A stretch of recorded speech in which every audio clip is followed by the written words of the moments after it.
Bismillahirrahmanirrahim. Assalamualaikum warahmatullahi wabarakatuh. Alhamdulillahirrabbilalamin. Wassalatu wassalamu ala asrafil anbiya'i wal mursalin Nabiyyina wa habibina Muhammadin wa ala alihi wa sahbihi ajma'in. Yang terhormat Ibu Hani Handayati, SPDI, MPD, sebagai dosen pengampu pendidikan agama Islam. Dalam kesempatan di hari yang berbahagia ini, saya akan menyampaikan kajian yang bertema tentang gender dan Islam. Selain pembahasan, saya akan membahas tentang isu-isu yang relevan dengan keadaan saat ini. Sebelum memahami lebih dalam mengenai tema hari ini, mari kita pahami terlebih dahulu tentang pemahaman atau pengertian tentang gender itu sendiri. Apa sih yang dimaksud dengan gender? Dalam bahasa Indonesia, gender berarti jenis kelamin. Allah Subhanahu wa Ta'ala menciptakan manusia dengan dua jenis gender, yaitu laki-laki dan perempuan. Hanya dua, bukan tiga, apalagi empat. Sedangkan menurut para ahli, gender merupakan seperangkat sikap, peran, tanggung jawab, fungsi, hak, dan perilaku yang melekat pada diri laki-laki dan perempuan akibat bentukan budaya atau lingkungan masyarakat tempat itu tumbuh dan dibesarkan.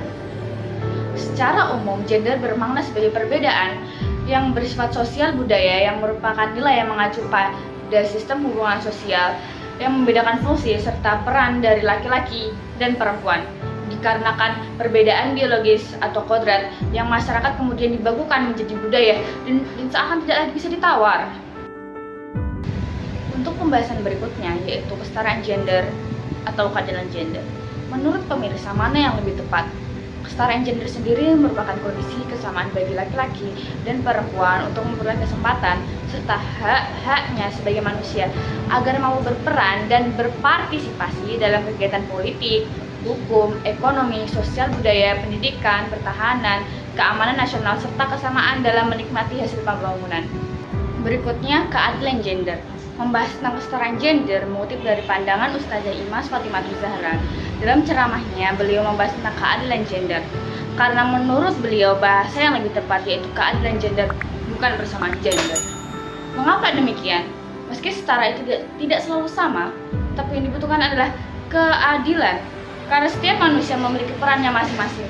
Beliau menegaskan bahwa laki-laki diciptakan lebih rasional dan perempuan diciptakan lebih emosional. Hendaknya bukan dijadikan tolak ukur penilaian mana yang lebih baik dan mana yang lebih buruk.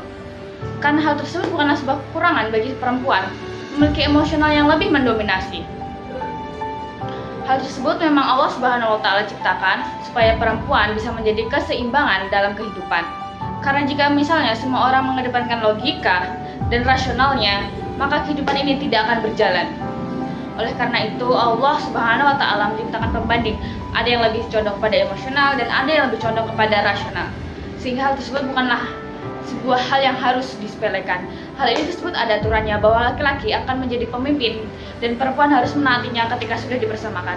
Ini adalah sebuah upaya dan aturan syariat yang digunakan yang hendaknya kita implementasikan untuk menjaga keseimbangan dalam kehidupan.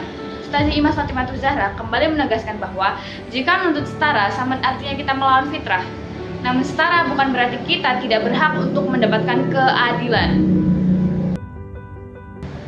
Kemudian gender dalam perspektif Islam atau pandangan Islam. Allah berfirman dari surat An-Nisa ayat 1.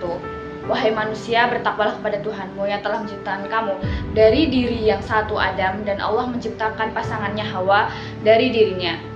Dan dari keduanya Allah memperkembangbiakan laki-laki dan perempuan yang banyak. Bertakwalah kepada Allah yang dengan namanya kamu saling meminta, dan peliharalah hubungan kekeluargaan. Sesungguhnya Allah selalu menjaga dan mengasihimu. Islam tidak membedakan antara hak dan kewajiban yang ada pada anatomi manusia. Hak dan kewajiban itu selalu sama di mata Islam bagi kedua anatomi yang berbeda tersebut. Islam mengedepankan konsep keadilan bagi siapapun dan untuk siapapun tanpa melihat jenis kelamin mereka. Dalam perspektif Islam sendiri, semua diciptakan oleh Allah Subhanahu wa Ta'ala berdasarkan kodratnya masing-masing. Maka dari itu janganlah kita menyalahi kodrat yang telah diberikan oleh Allah Subhanahu wa Ta'ala. Dalam hadis riwayat Bukhari, Rasulullah Shallallahu Alaihi Wasallam melaknat laki-laki yang menyerupai wanita dan wanita yang menyerupai laki-laki.